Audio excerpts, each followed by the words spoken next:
नमस्कार, स्वागत है आपका। आप देख रहे हैं अपना बिहार। मैं हूं आपके साथ सुमित झा। बीजेपी ने चुनाव के लिए हाईटेक रथ तैयार कर लिया है, जिसमें बड़ा एलईडी स्क्रीन लगाया गया है।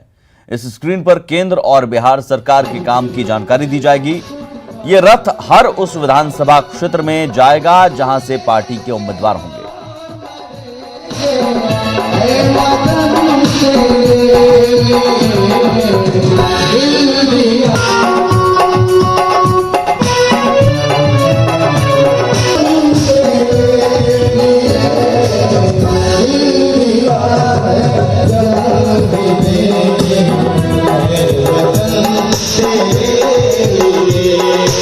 विधानसभा चुनाव की तैयारी के लिए बीजेपी पूरी तरह से तैयार है। आप देखिए किस तरह से बीजेपी ने ये एलईडी रथ तैयार किया है। और ये रथ आप देखिए, मैं तस्वीर आपको दिखाऊं कि किस तरह से हाईटेक रथ बनाया गया है। ये इस रथ पर एलईडी टीवी लगाया गया है, स्क्रीन लगा हुआ है, आप देख पा रहे होंगे। और साथ ही साथ यहाँ पर गाना बजाना सब व्यवस्था है। विधानसभा क्षेत्र में ये लोग पहुंचेंगे, वहां पर इसी तरह से गाना बजेगा और जो उस क्षेत्र के उम्मीदवार होंगे वो इसी रथ से अपना भाषण भी देंगे।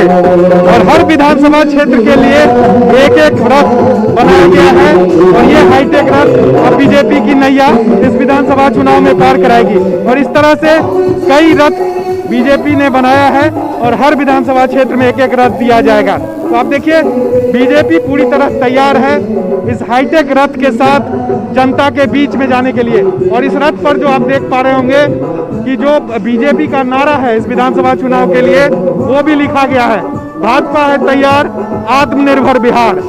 इसी स्लोगन के साथ बीजेपी इस बार विधानसभा चुनाव में जा रही है। और ये एक्सक्लूसिव तस्वीर है बीजेपी के इस रथ की, जो अब तक किसी के पास नहीं है, क्योंकि अभी ये रथ जो है पटना पहुंचा ही है और इसे अब एक एक करके सभी विधानसभा क्षेत्रों में पहुंचाया जाएगा। तो सबसे पहले न्यूज़ 18 पर बीजेपी का जो ये चुनावी रथ है, चुनाव में बीजेपी की नैया पार करेगा। कैमरामैन राहुल के साथ साकेत कुमार, न्यूज़ 18 पटना। और वहीं विधानसभा चुनाव से पहले बिहार को बड़ी सौगातें मिल रही हैं।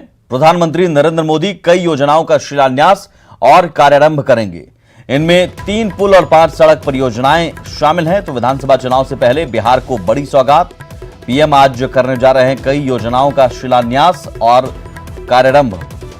3 पुल और 5 सड़क परियोजनाओं का, बड़ी परियोजनाओं का शिलान्यास होगा। गांधी सेतु के समानांतर नए पुल का निर्माण शुरू होगा। ये उत्तर बिहार और दक्षिण बिहार को जोड़ने का काम करेगा। भागलपुर में विक्रमशिला सेतु का निर्माण कार्य शुरू होगा। इसके अलावा भागलपुर के ही बिहपुर में फुलौत पुल का शिलान्यास किया जाएगा। पटना रिंग रोड, कन्हौली से रामपुर तक के रोड का शिलान्यास किया जाएगा।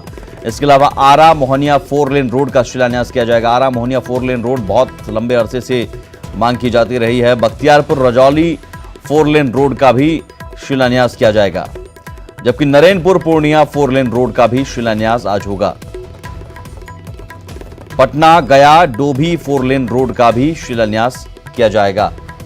तो योजनाओं की सौगात, कौन सी जो योजनाएं हैं वो अब बिहार के लोगों को मिलने वाली है? देखिए, माननीय प्रधानमंत्री जी ने 2015 में 1.25 लाख करोड़ का पैकेज दिया था बिहार को। उसमें 54,700 करोड़ रुपया केवल पथ निर्माण विभाग पर, सड़कों और पुलों के निर्माण पर खर्च होना था। उसमें से अधिकांश योजनाओं पर काम चल भी रहा है। कुछ योजनाओं में जमीन की आवश्यकता थी, जमीन अधिग्रहण का भी काम पूरा हो गया है, टेंडर भी हो गया है। और उसमें से 3 बड़े बड़े पुल और 5 सड़कें, इन सबके टेंडर अवार्ड होने की स्थिति में है। और मुझे लगता है कि चुनाव के पहले इन सब योजनाओं में काम प्रारंभ हो जाएगा। विशेष करके आप देखेंगे महात्मा गांधी सेतु के समानांतर एक नया 4 लेन पुल है। विक्रमशिला सेतु के समानांतर एक नया 4 लेन पुल है। फुलौत में कोसी नदी पर एक नया 4 लेन पुल है। उसके साथ साथ पटना गया डोभी की स्थिति आप जानते ही हैं। उसमें कॉन्ट्रैक्टर भाग गया था, हटा दिया गया, उसको नया टेंडर किया गया है, उसके काम का शुभारंभ है। आरा मोहनिया के 4 लेनिंग का टेंडर हो गया। उसके अलावा रजौली बख्तियारपुर का 4 लेनिंग का टेंडर हो गया। एक नया पुल भारत सरकार बना रही है मनिहारी और साहेबगंज के बीच में, कटिहार जिले में मनिहारी है, तो तो उस पुल से पूर्णिया 4 लेन को जोड़ने के लिए नरेंद्रपुर से पूर्णिया उसके 4 लेन का भी टेंडर अवार्ड हो गया है। और साथ साथ जो पटना का रिंग रोड है उसमें कन्हौली से लेकर के रामपुर तक एक चरण का उसके काम का शुभारंभ होना है। ये सारी जो योजनाएं हैं उन योजनाओं का शुभारंभ अभी होने वाला है। चुनाव के पहले मुझे लगता है काम सबका हो जाएगा और प्रधानमंत्री जी का जो पैकेज है उसके बाद सभी पैकेजों पर एक साथ काम चलता रहेगा। तो विधानसभा चुनाव से पहले पीएम मोदी सौगातों की बारिश करने जा रहे हैं। 11 सितंबर की तारीख मुकर्रर की गई है जब इन योजनाओं का शिलान्यास और कार्यारंभ करेंगे वीडियो कॉन्फ्रेंसिंग के जरिए।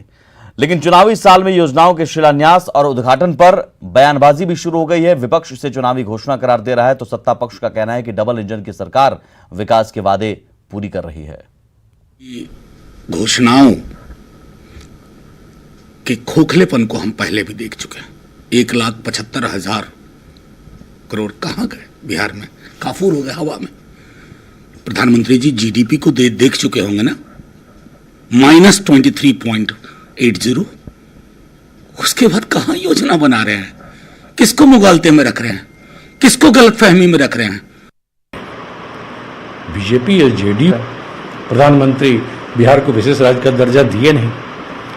अब आप कह रहे हैं कि हम इतना करोड़ की योजना बिहार को देने जा रहे हैं। ये सब चुनावी हथकंडे हैं।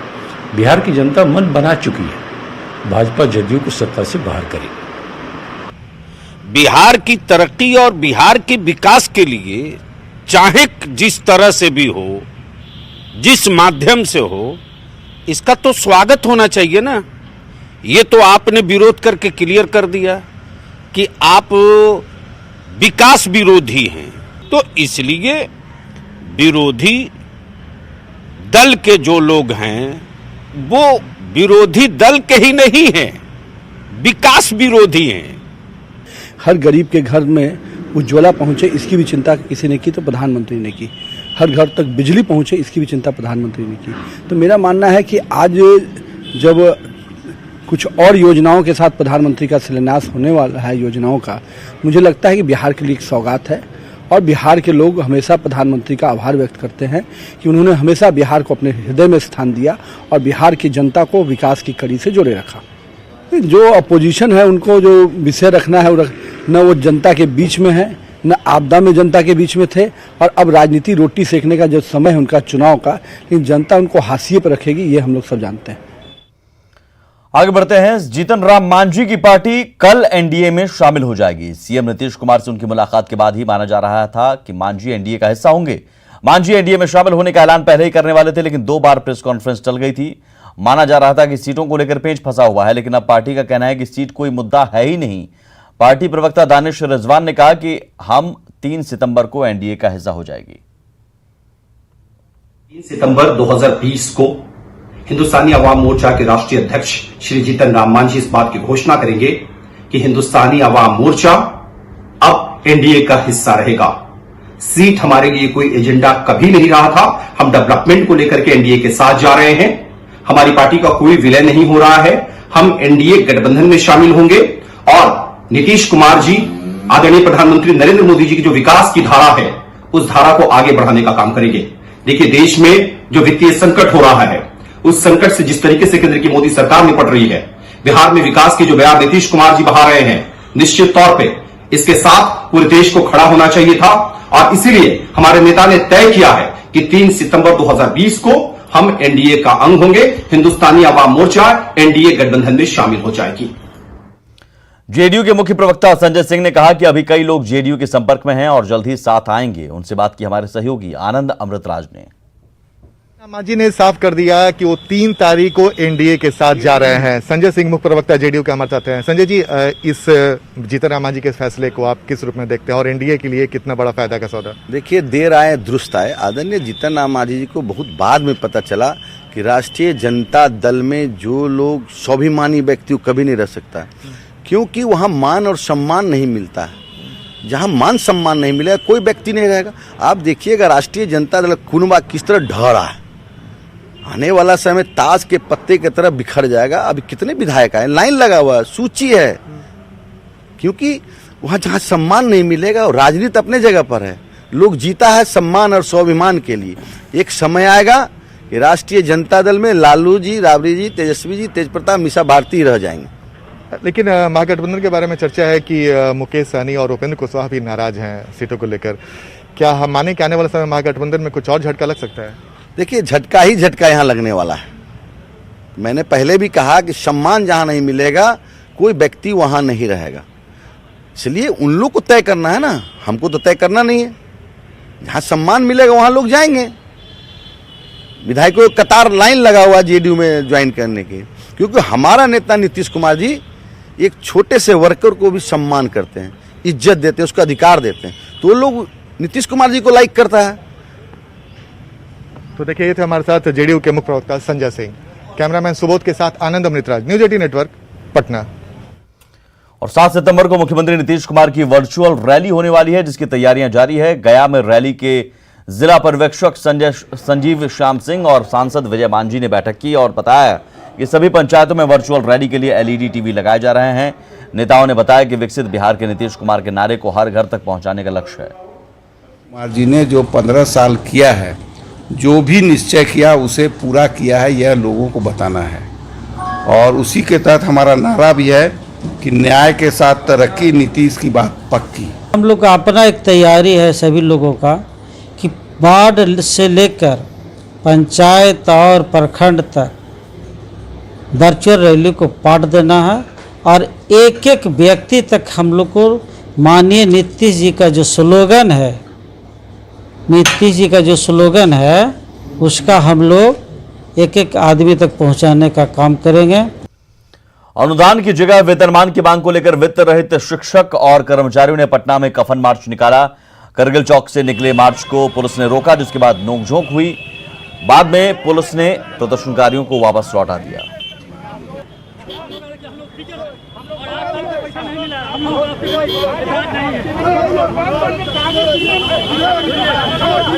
हम लोग न मजदूर है न। बिहार भर के वित्त रहित कर्मियों ने आज कफन मार्च निकाला और तस्वीरों में देख सकते हैं आप, सर पर कफन बांधकर जो वित्त रहित कर्मी हैं वो निकले हैं और राजभवन तक इन्होंने कफन मार्च का आयोजन किया है। लेकिन गांधी मैदान से निकलने के बाद थोड़ी ही दूरी पर पुलिस ने इन्हें रोक दिया है और आप देख सकते हैं तस्वीरों में पुलिस लगातार इन्हें रोकने की कोशिश कर रही है। कोविड में मर जाएंगे, हम लोग को अनुदान मिलता है। लोकप्रिय मुख्यमंत्री, एक मिनट रुकिए, मुख्यमंत्री अनुदान दे रहे हैं, लेकिन प्रचार्य महोदय, सचिव महोदय हम लोग का हिस्सा खा रहे हैं। वो जितने देंगे पैसा उतना मंजूर है, लेकिन हम लोग के अकाउंट में दे। कोरोना महामारी में 42 गो शिक्षक मर गए, अकेले बीपीएस कॉलेज के 8 कर्मचारी मर गए। आप जो बताएं कि कोरोना जैसे हम लोग क्या करें? 8 साल से हम लोगों को अनुदान राशि नहीं मिल रही है। हम लोग न मजदूर है, न किसान है, न सरकारी कर्मचारी है। कोई सुविधा हम लोग कोरोना काल में नहीं दी गई। इसके कारण हम लोग सब जगह लिखे हैं, प्रधानमंत्री, राष्ट्रपति, सर्वोच्च न्यायालय, मुख्य न्यायाधीश, सब जगह दिए। हमारी मांग एक ही है कि अनुदान के बदले हमको वेतनमान दे। हम लोग सर्विस रहित से आज 40, 32, 34 सालों से बिना पेमेंट का काम कर रहे हैं सर। मनरेगा मजदूरों को भी पेमेंट मिलता है अकाउंट में, लेकिन हम लोग का पैसा भी खाते में नहीं आता है। और सरकार ने जो 2008 में निर्धारित कर दिया उसमें कोई बढ़ोतरी नहीं की। कोरोना काल में इतने मेरे स्टाफ मर गए, लेकिन कोई सुनवाई नहीं हुआ। सर पे कफन है, सब कई लोग जो है वो सर पे कफन बांध कर रखे हैं। देखिए यहाँ कफन बांध कर रखे हैं और इनका कहना है कि कोरोना काल में कई कर्मियों की मौत हो गई है, लेकिन सरकार जो है उनकी बातों को लगातार नजरअंदाज किए हुए है। कैमरा पर्सन के साथ संजय कुमार, न्यूज 18 पटना। नालंदा जिले के दीपनगर स्थित कोसु गांव के पास आज आक्रोशित महादलित परिवारों ने बिहार शरीफ राजगीर मार्ग को जाम कर आगजनी की। इस दौरान आक्रोशित महादलित परिवारों का कहना है कि बिहार शरीफ राजगीर 4 लेन सड़क निर्माण में घर को तो तोड़ दिया गया, लेकिन घर के बदले घर नहीं दिया गया। इसके अलावा 6 सूत्री मांग को भी जिला प्रशासन के सामने रखा। इधर सड़क जाम और आगजनी की जानकारी मिलते ही स्थानीय थानाध्यक्ष घटनास्थल पर पहुंचकर लोगों को समझा बुझाकर मामले को शांत कराया।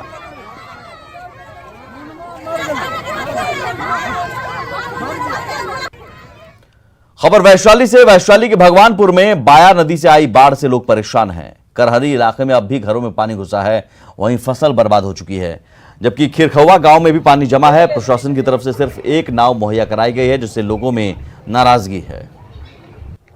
हम भगवानपुर के खिरखुआ गांव में हैं, जहां बाढ़ के पानी के कारण लोगों का जीना मुहाल हो गया है। हम तस्वीरों के जरिए ये दिखाने का प्रयास कर रहे हैं कि आप देख सकते हैं कि जिस तरह से यहाँ पूरा पानी भरा हुआ है गांव में, ये गांव है पूरा, जहां पूरा पानी भर गया, जिसके चलते एकमात्र ये नाव है।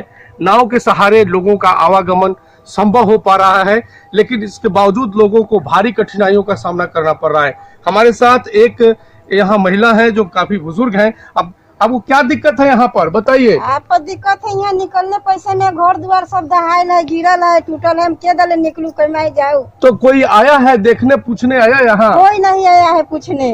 कितना दिनों से परेशानी है? हम 2 महीने से परेशानी है। तो ये देख सकते हैं कि करीब 1 महीने से ज्यादा हो गए। इनका कहना है कि 2 महीने से पानी लगा हुआ है।